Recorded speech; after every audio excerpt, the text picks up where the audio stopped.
This is Dear Strategy, episode 104.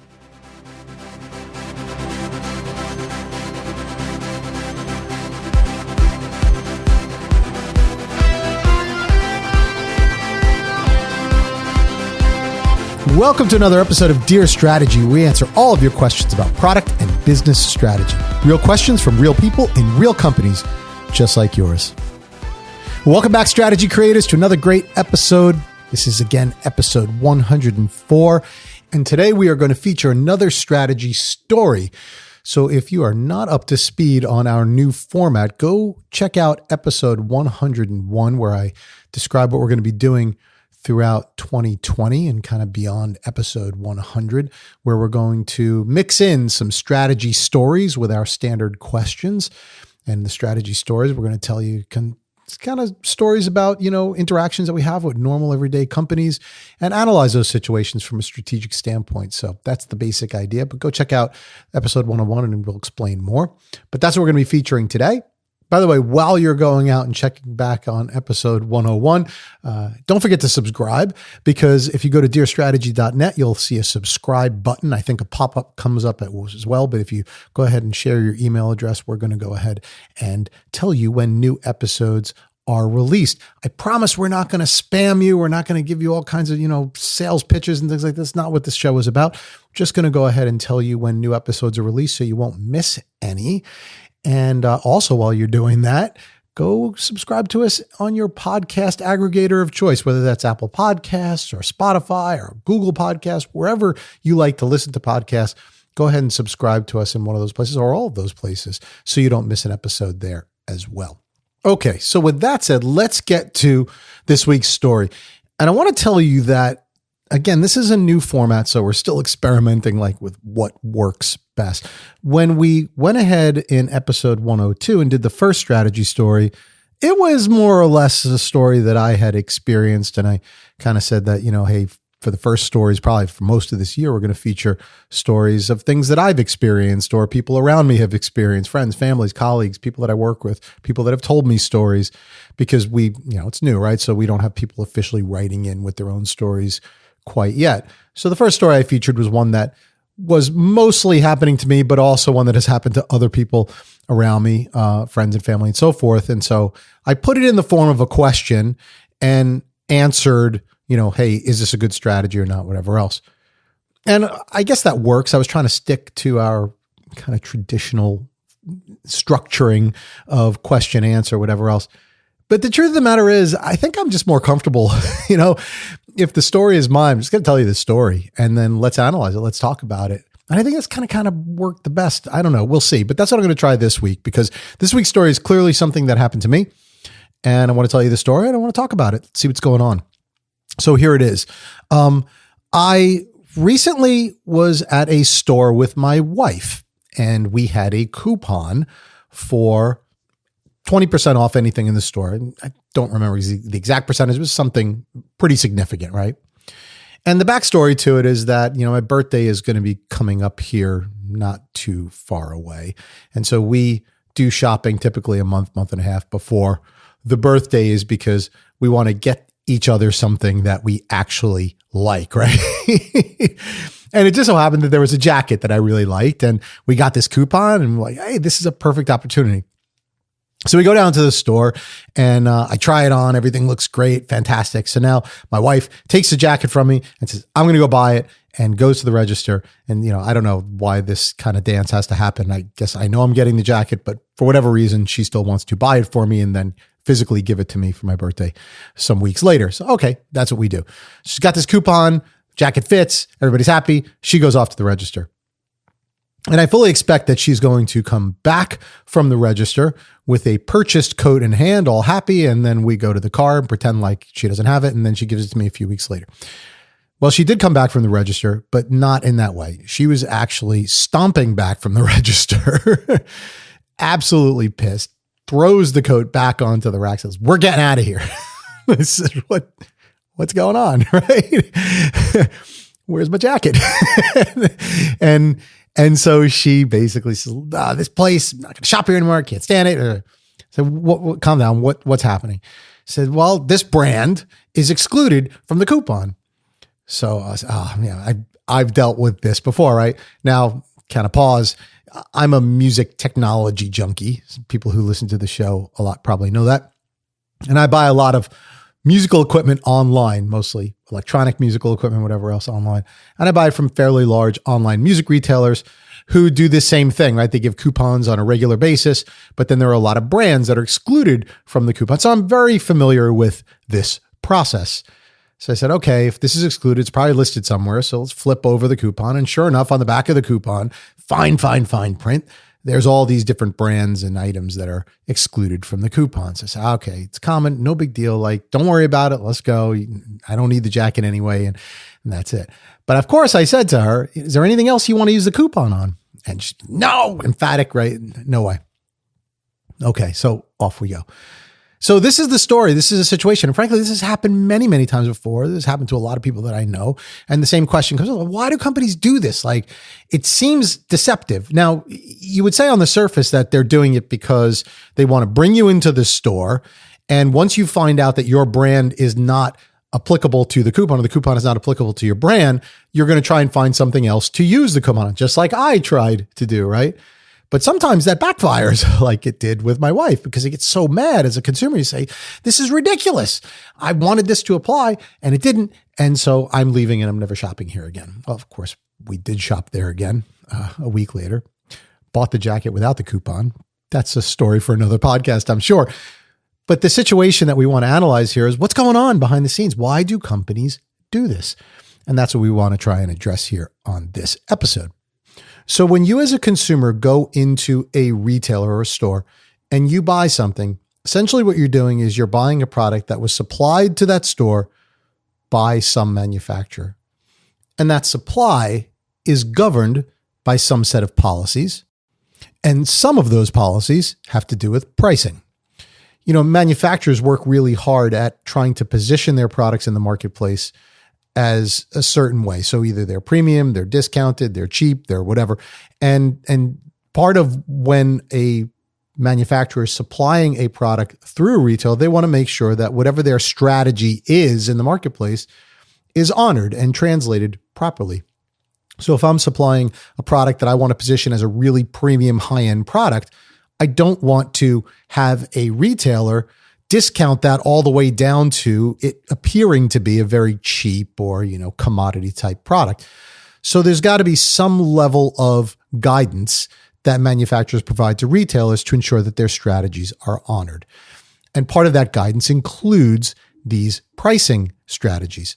So when a manufacturer decides to do business with a retailer, they will provide guidance on the price that the retailer should be targeting to sell the product at. And there's two types of guidance that can be given. One, many of you may have heard of, it's called the MSRP, or manufacturer's suggested retail price. And what that basically represents is a manufacturer saying, hey, we're providing you this product. We suggest you sell it at this price. Okay. Realizing that there's a lot of leeway there. Ultimately, a manufacturer cannot say this is the price that you will sell it at, because there's some legalities to that, right? There's some antitrust issues and things like that.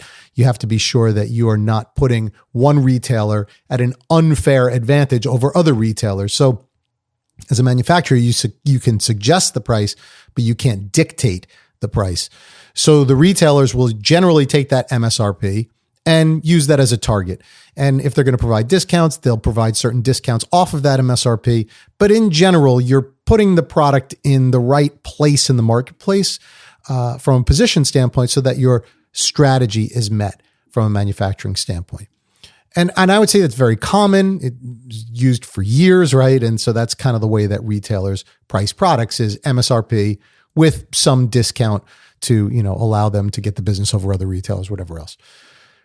Well, then manufacturers started to say, well, sometimes these discounts are so great and so, getting the prices so low that it really goes against our overall strategy.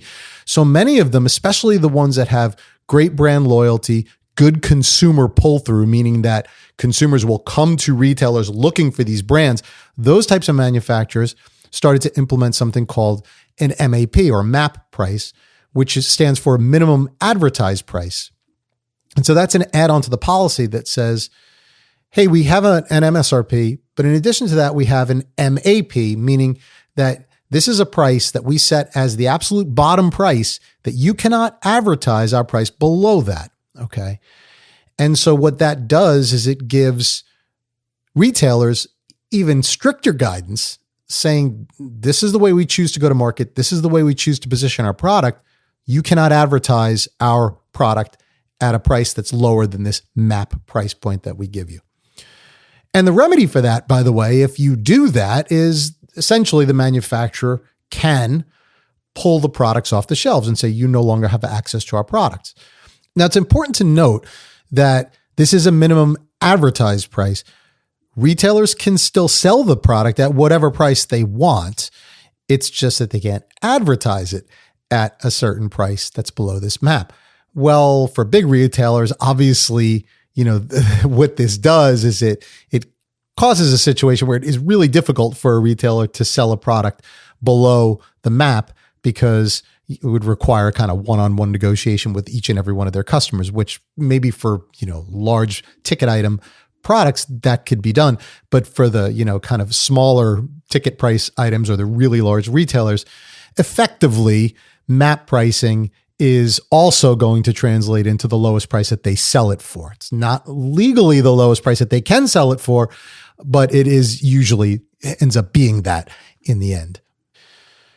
Now, the coupon exclusion can be part of that MAP policy, or it can be separate. It's all related, to be honest with you. But essentially, if a company or retailer says that, we're going to offer a coupon that's 20% off of any product in the store, that kind of violates MAP. If that 20% brings a certain product from a certain brand below the MAP price, then yeah, you can be in violation of that. Some brands exclude, the coupons from the MAP pricing. So that's kind of a gray area. But some brands will say, we don't allow discounting at all, right? We don't allow coupons. We don't want our product to be advertised as part of a coupon.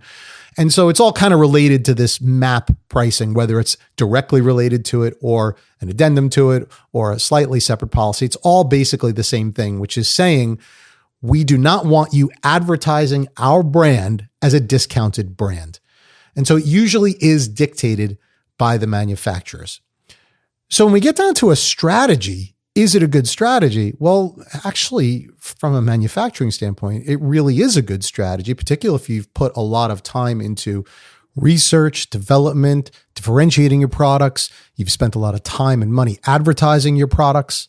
Well, you do have the right to say to a retailer, look, I don't want you positioning this in a way that's different than the way that we have positioned it. And so it is a good thing. Again, it does require a certain amount of leverage. There are legalities as to how much control a manufacturer can enforce onto a retailer with regards to this. But in general, what this relates to is, or equates to, is that a manufacturer has a policy. And if a retailer violates that policy, then the manufacturer can pull their product off the shelf. That's essentially what this comes down to.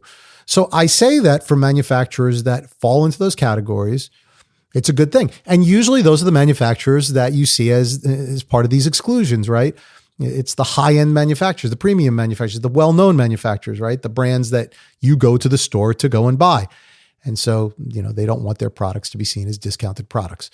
So from that standpoint, I'd say it's a good strategy. Now, when you get down to the retailers, they have a strategy on this as well, because the list of exclusions is great, really great. If you go to some, large retail, websites, go check it out, right? And you'll see hundreds of exclusions in some cases. So, brands, sometimes categories, all kinds of different exclusions. And so what retailers will do is they advertise the coupon really, really boldly and clearly, but they don't necessarily advertise the exclusions quite as boldly as the discount itself. So usually, it's there, right? But usually you have to flip over the coupon and then read the very, very, very fine print where there's, 50, 100 or more brands that are excluded from the coupon.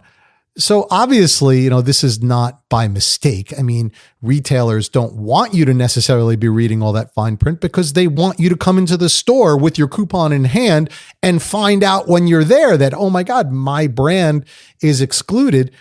And the idea then, I've already made the trip. I'm already here. And maybe I'll go and find something else that I could apply this coupon to. And that is a good strategy from a retailer as well. Now, is it ethical? I mean, it's legal, right?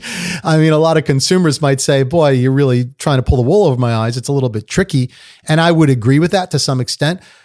But one of the things I want to get across here, and to people that are frustrated by this, is it is kind of on the consumer to understand this. Flip over that coupon and see if the brand that you're interested in is indeed excluded. And if it is excluded, don't go down to the retailer, right? I mean, don't fall into it. Now, if you go down to the retailer and you're with coupon in hand and you're interested in buying something else, great. But if you know that you want to buy a certain brand, check the exclusions, right? Because almost every retailer has some level of exclusions. And so check that out. If it's a physical coupon, it will be written somewhere on that coupon, even if it, transfers you to another site or something like that. I'm not sure about the legalities behind that, but somewhere the exclusions have to be referenced or written.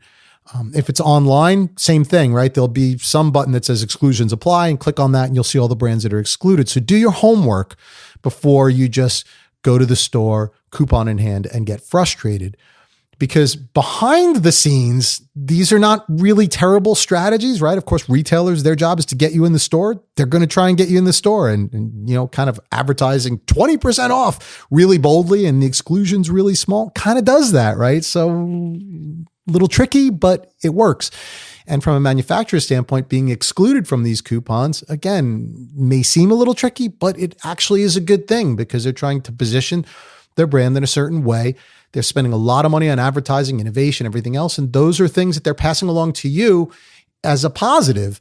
And so having them excluded from these highly, highly discounted programs is actually to your benefit as a consumer because it keeps these companies making money and innovating, which ultimately benefits the consumer in the long run. So, this particular story, I guess it had a happy ending for most everyone. I got my jacket. We paid full price, so the manufacturer was certainly happy. We bought it from that retailer, so the retailer was probably happy. My wife was pissed that, she felt a little deceived, but frankly, she got over it and she was back shopping with that retailer in short order. So I don't know, the strategy kind of worked. Maybe I'd like to see retailers be a little bit more upfront about this, but in the end, I'm not sure that it was a bad thing overall. So that's our second strategy story, told in a slightly different way. I don't know. I think this felt a little more comfortable to me, but let us know what you think.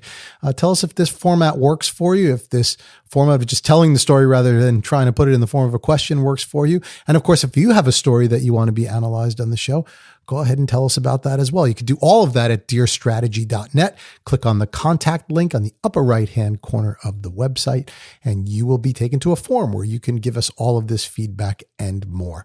And while you're doing all that, don't forget to make time for the plan. We'll see you back here on another episode of Dear Strategy. Thanks for joining. Thank you for listening to Dear Strategy with Bob Caparelli. To learn more or to submit a question to be featured on our show, please visit us at dearstrategy.net.